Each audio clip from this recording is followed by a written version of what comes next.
September 1914. The air in Paris hung heavy with smoke and fear. Carriages and carts jammed the southern roads, loaded with furniture, children, and hurriedly packed belongings. From the north came a distant rumble, the sound of guns rolling over the plains of France. No one said it aloud, but everyone knew. The Germans were coming. From the Belgian border down through the heart of France, no army had been able to stop them. Newspapers fell silent. Government offices emptied. In cafes, people whispered a single word: Marne, a name that now stood between Paris and oblivion. 40 kilometers north of the capital, German columns marched relentlessly, rifles slung, bands playing.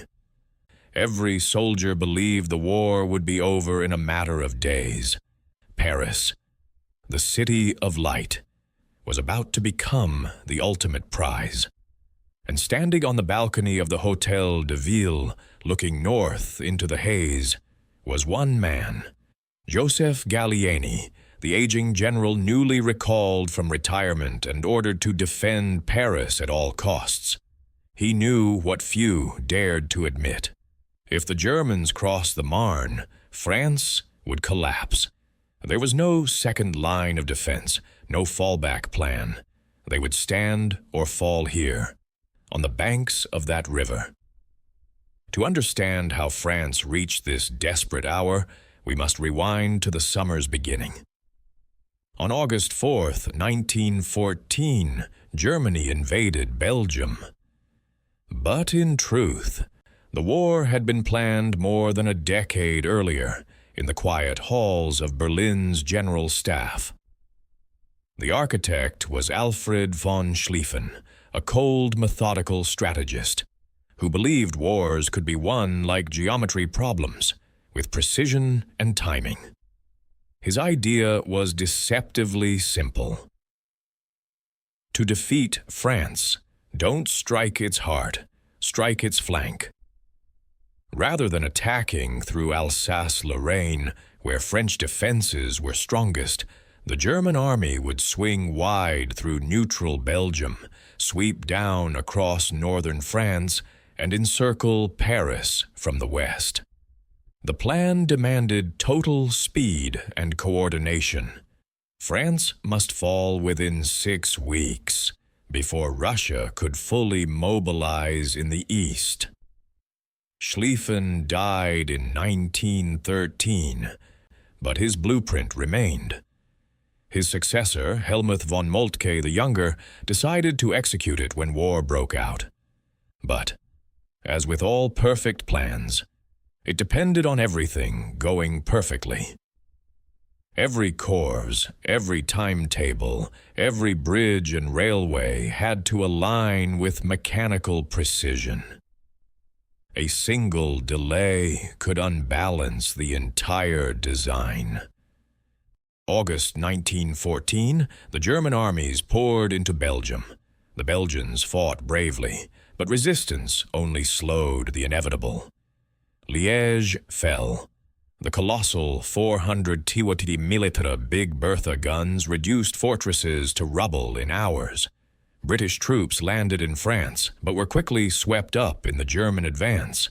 Battles at Mons, Charleroi, and Namur all ended the same way: retreat and exhaustion. By the end of August, Allied forces had fallen back over 250 kilometers. Refugees streamed south, carrying what little they could. A German officer wrote in his diary, "We march through golden fields. The French are fleeing. The road to Paris lies open." German morale soared. Every day they advanced 20-30 kilometers. City after city, victory after victory. The momentum seemed unstoppable, and yet, beneath that triumphal rhythm, a crack was forming. Germany believed in speed, that a war fought swiftly was a war already won. But the faster they advanced, the longer and thinner their lifeline became. From the Belgian frontier to the outskirts of Paris stretched a supply line over 400 kilometers long. Horses, carts, shells, food, fuel, all funneled through a handful of broken roads and destroyed bridges. The soldiers were exhausted. Many had marched more than 500 kilometers in a few weeks. Boots wore through, rations ran out. Some men drank from ditches to keep moving. And then came the real flaw. The plan itself began to drift off course. Schlieffen's original blueprint had demanded 90% of the army on the right wing, the great hammer that would crush France from the north. But Moltke, fearing exposure on the Eastern Front, had siphoned off divisions to protect Alsace. The mighty hammer was now dulled. To compensate, General Alexander von Kluck, commanding the German First Army, altered his route. Instead of sweeping west of Paris as planned, he turned southeast, aiming for a direct strike. A small adjustment on a map, but a fatal deviation in reality. While the German tide surged forward, France seemed to drown in its wake. Defeats piled up. Whole divisions were shattered.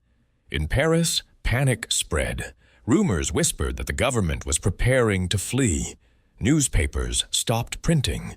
Families buried valuables, then left the city. General Joseph Joffre, the French commander-in-chief, faced outrage from his officers. Yet amid the chaos, he remained strangely calm. In his diary, he wrote, "It is not about winning today. It is about having an army left to fight tomorrow."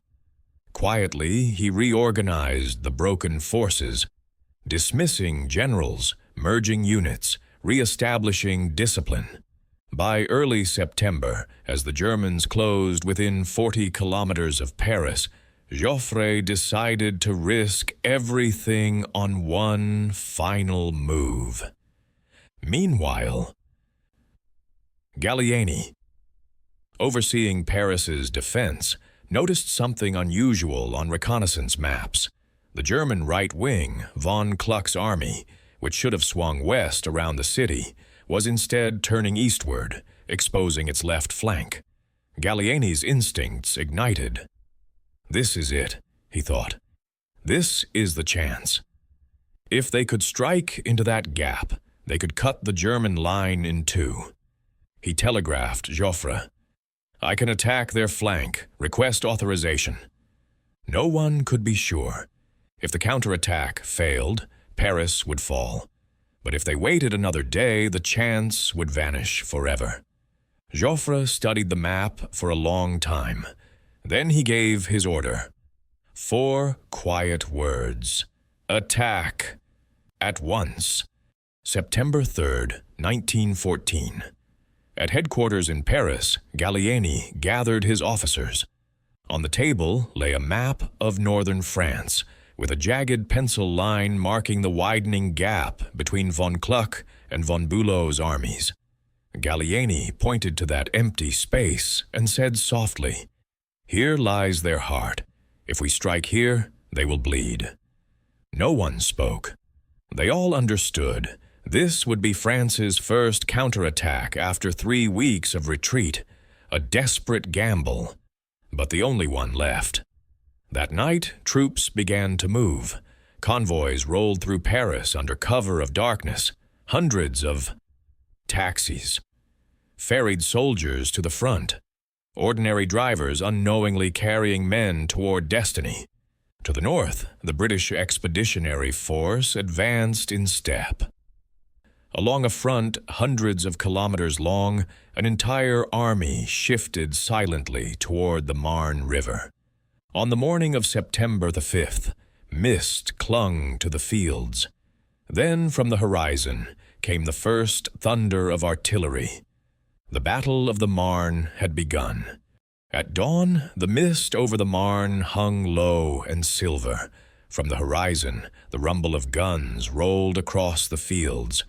Slow, deliberate, and growing louder. After weeks of retreat, the French army was turning to face its enemy. Gallieni's plan was simple, almost too simple. The Sixth Army under General Marne would strike east from Paris, hitting the exposed right flank of von Kluck's army. At the same time, Joffre ordered the British Expeditionary Force, the BEF, to advance into the widening gap between von Kluck and von Bülow. Further south, the French Fifth Army would hold the line along the Marne, ready to exploit any weakness. The signal was given at 6 a.m. The artillery opened up, and thousands of men, tired, hungry, and uncertain, surged forward once more. But this time, they weren't running away. They were taking back France. On the German side, General Alexander von Kluck was a man possessed by momentum. For weeks, his army had been driving the French before them like leaves in the wind. To him, turning south toward Paris felt like a waste of time. The real victory, he believed, lay to the southeast, crushing the French armies completely. So when his scouts reported French troops massing west of him, he dismissed it. Another local skirmish, he thought, nothing serious. By turning his forces inward, away from Paris, von Kluck unintentionally exposed his left flank to Gallieni's army. He believed the main French forces were broken and in retreat. He had no idea that Joffre was gathering every available man, every reserve division, for one coordinated strike. That ignorance would cost him everything. On September the 6th, Gallieni's Sixth Army slammed into the German right. The fighting was brutal, hand-to-hand in places. The French were outnumbered, but they fought with a ferocity born of desperation. Taxi after taxi had delivered reinforcements from Paris the night before.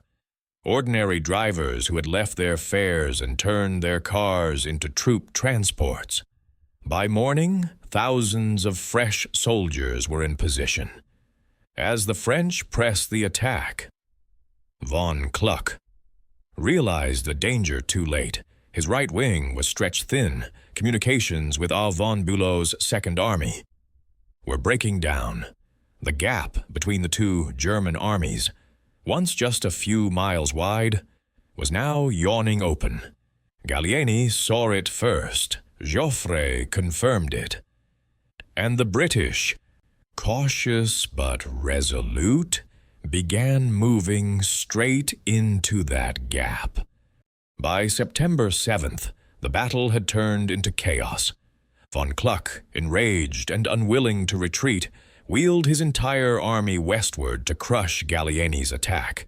It was a daring maneuver, and a fatal one. By pivoting his army, von Kluck completely uncovered his rear. Between his army and von Bülow's, there now lay a corridor nearly 40 kilometers wide, undefended except for scattered supply columns. The British Expeditionary Force, commanded by Field Marshal Sir John French, moved cautiously at first, but when scouts reported no enemy in sight, they advanced into the void. Behind them came the French Fifth Army, under General Franchet d'Espèrey, pressing northward. For the first time in the war, the Germans were not advancing. They were off balance. On September 8th, Joffre visited the front personally. He moved calmly from unit to unit, his presence like an anchor amid chaos. He told one commander, "There is only one course, to attack and keep attacking." By now, von Kluck's men were exhausted. They had been marching and fighting for over a month without rest. Their supply lines were stretched to breaking point. Ammunition was running low, food scarcer still. Von Bülow's Second Army, to the east, was under equally heavy pressure from the French Fifth Army. The two German wings were now fighting in opposite directions, unable to support each other. Messages between them took hours to deliver. Sometimes they never arrived. In Berlin, reports from the front grew confused. Moltke, the German chief of staff, sensed disaster. He confided to a colleague, "We have lost contact with the right wing. Everything is uncertain." It was the beginning of the end for the Haas-Schlieffen plan. September 9th was the breaking point.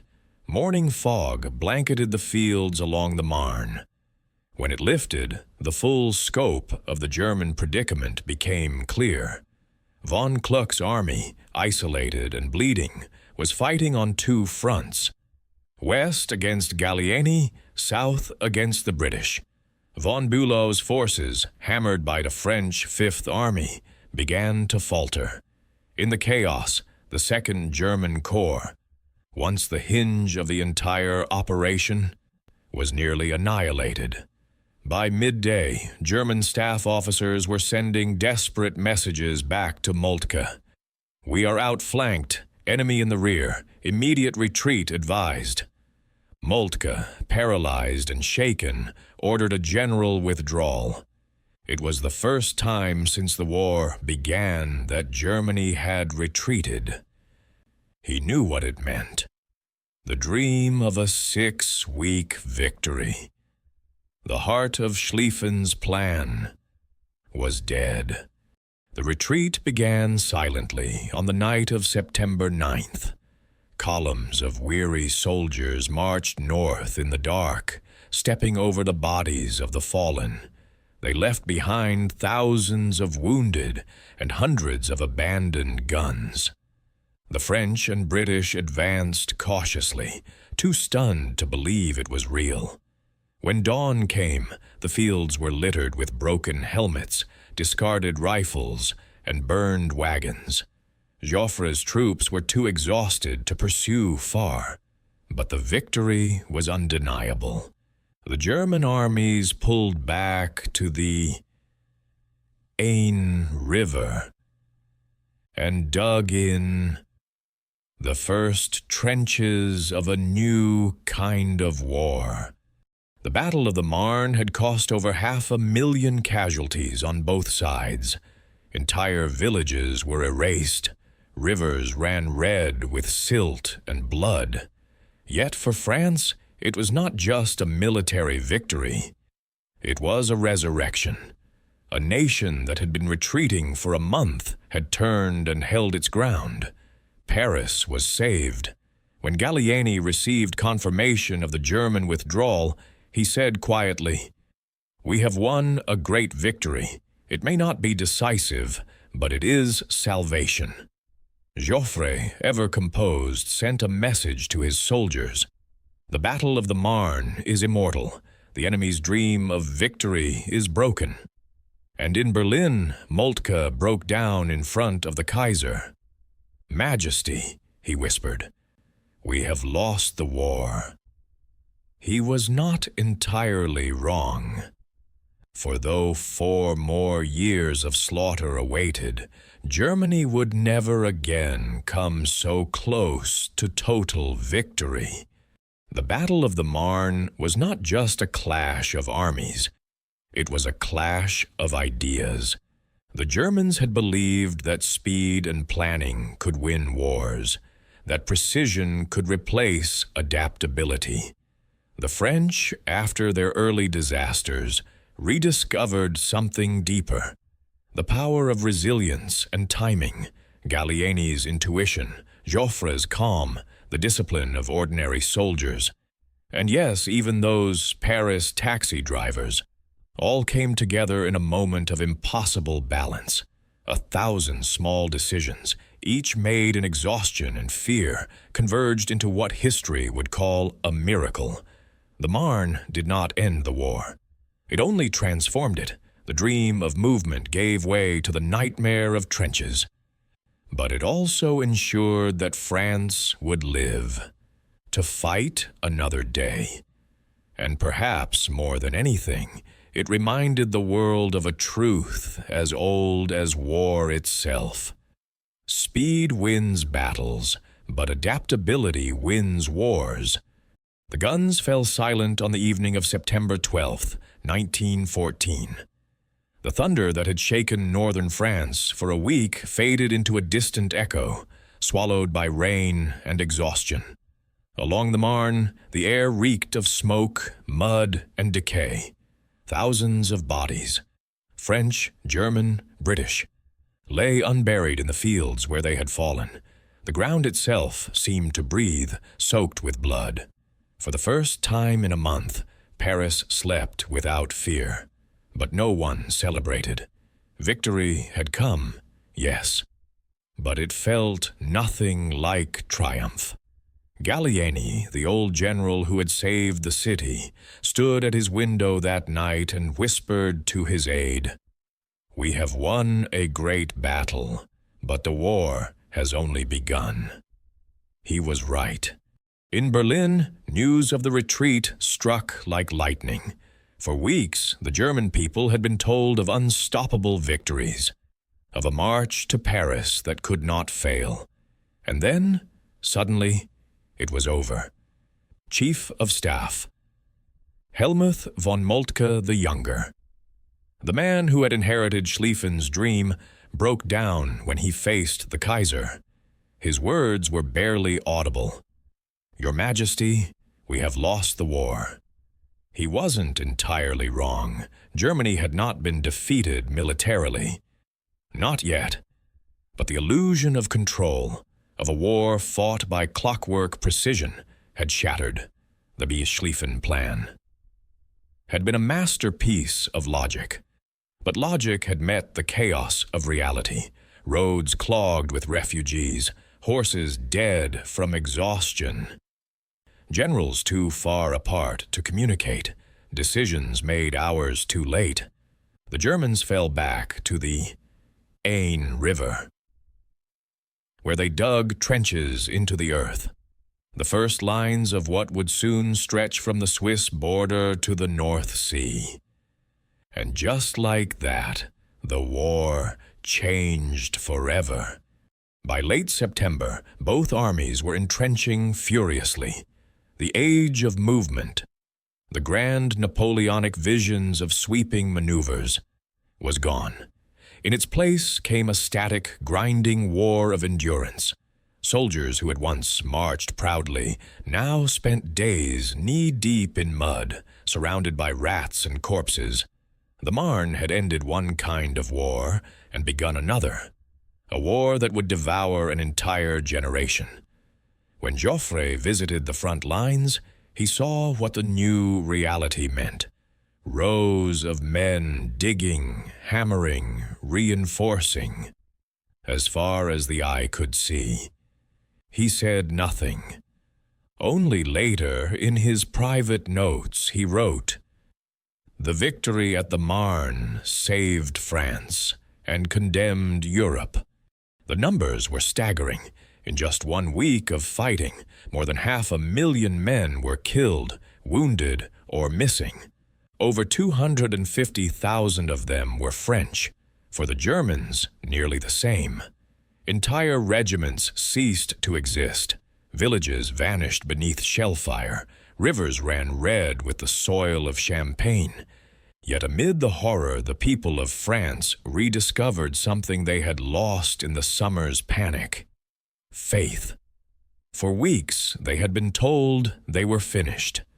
And then, against all odds, they had stood their ground. It was not a clean victory. It was not even decisive. But it proved one thing: France would not die easily. Historians would later call it the miracle of the Marne. A miracle, not in the divine sense, but in the improbable convergence of human courage, error, and timing. It was a victory of intuition over calculation, of flexibility over rigidity, of heart over machine.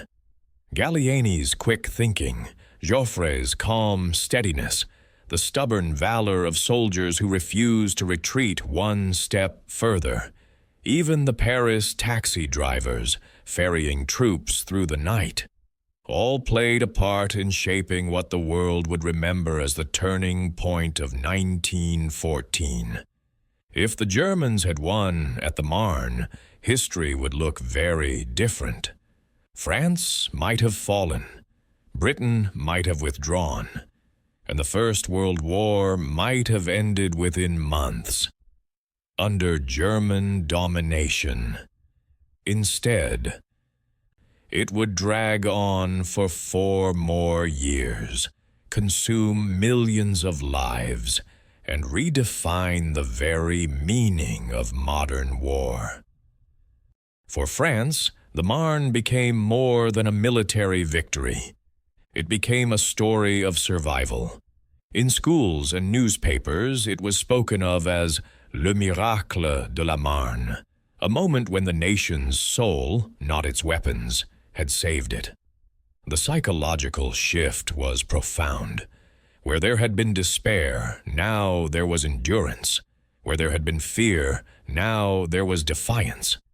Even as trenches deepened and stalemate set in, French soldiers held on to one simple idea. We stopped them once, we can do it again.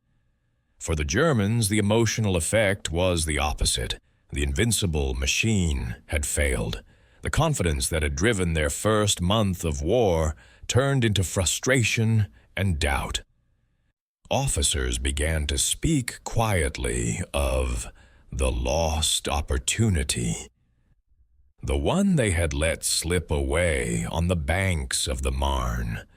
Looking back, the Battle of the Marne reads like a parable, a warning written in the language of gunfire and sacrifice. The first lesson, speed without coordination, is ruin. The German plan depended on perfect synchronization, but wars are not fought by maps. They are fought by men, and men tire, hesitate, misunderstand. The second lesson, adaptation beats perfection. The French generals, especially Joffre, learned to bend with the situation, to improvise, to trust instinct when plans failed. That flexibility saved France. And finally, war is never what it seems at the beginning. Both sides entered 1914 believing in a short, glorious campaign. The Marne ended that illusion. From its muddy fields rose a new kind of warfare. Industrial, relentless, and deeply human in its suffering. In the years to come, the Marne would echo across history. Every French soldier who fought at Verdun, every British unit on the Somme, would carry within them the memory of that first stand. The moment when Europe's fate balanced on a knife's edge and did not fall. For Germany, it became the haunting what if. What if von Kluck had stayed on course? What if communication had held? What if Schlieffen's plan had worked?